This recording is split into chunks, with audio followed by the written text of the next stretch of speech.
A revolutionary vision.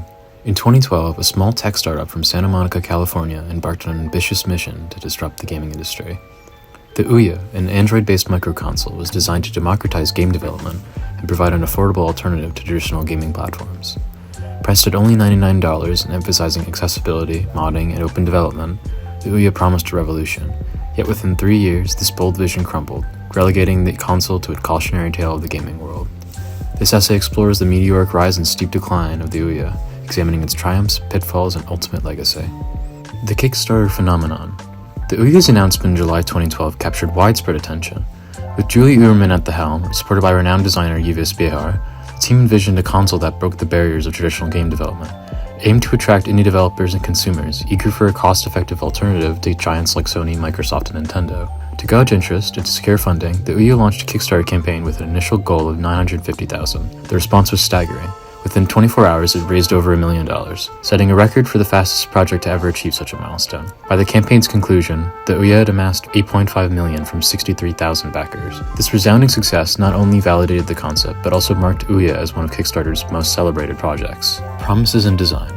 The OUYA's appeal lay in its promise of openness. Unlike traditional gaming consoles, which required expensive licensing fees and proprietary development tools, the OUYA allowed anyone to develop games without additional costs. The system doubled as a development kit, and rooting the device was officially encouraged. It also mandated all of the games on its platforms offer some free-to-play component, whether it be in the form of demos or entirely free experiences. Physically, the console was compact and sleek, resembling a futuristic cube. Its hardware, though modest, was designed around NVIDIA's Tegra 3 processor, providing sufficient power for casual gaming. The accompanying controller, while innovative with its integrated touchpad, would later become a source of criticism for its design flaws. Launch and initial reception. The OUYA shipped to Kickstarter backers in March 2013 and became available to the general public in June 2013. The initial excitement quickly waned as early reviews highlighted significant issues. The controller was criticized for input lag, sticky buttons, and a lackluster build quality. Furthermore, the console's software, based on a modified version of Android Jelly Bean, faced complaints about a clunky user interface and a limited library of compelling games. While the system's openness and affordability garnered praise, its execution left much to be desired. Major gaming outlets described the OUYA as a console with potential, but marred by fundamental flaws. The Verge declared, quote, "OUYA isn't a viable gaming platform or even a nice TV interface." While Extreme Tech noted that, quote, "there just aren't enough worthwhile games to play." The Free the Games Fund controversy. In an effort to attract developers, OUYA launched the Free the Games Fund in July of 2013. This program promised to match Kickstarter pledges dollar for dollar for games that raised at least $50,000, provided they remained exclusive to the platform for at least 6 months. While the initiative is well-intentioned, it quickly became a public relations disaster. Suspicious activity surrounded the first 2 games to qualify for funding, with allegations of fake backers artificially inflating contributions. In one case, a project used duplicate names and avatars, including those of celebrities, to meet minimum requirements. Though OUYA defended the program, the controversy alienated many developers. Some, like Sophie Holden, publicly withdrew their games from the OUYA store in protest. Amid the backlash, OUYA revised the fund's rules, incorporating stricter guidelines and addressing developer concerns. However, the damage to its reputation had already been done, and the platform struggled to regain credibility among its target audience. Financial woes and decline. Despite a promising Kickstarter launch, sales of the OUYA console were underwhelming. Analysts describe its retail performance as relatively light, and many developers reported dismal sales figures for their games.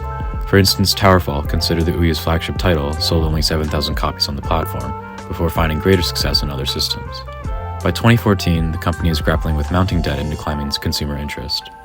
While the OUYA received a $10 million investment from Chinese e-commerce giant Alibaba in early 2015, the financial boost proved insufficient to sustain operations.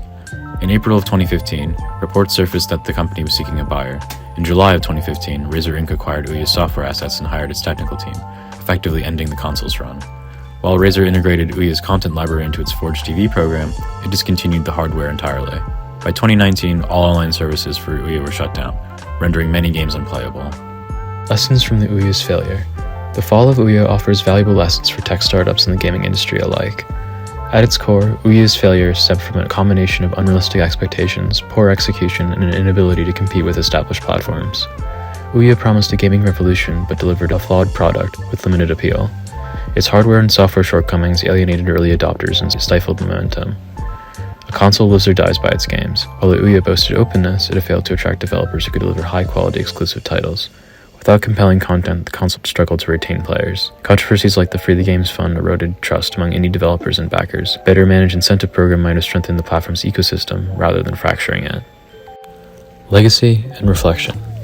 Though short-lived, OUYA left a lasting impression on the gaming world.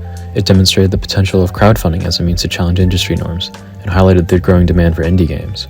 However, it also underscored the risks of over-reliance on hype and the need for thorough execution.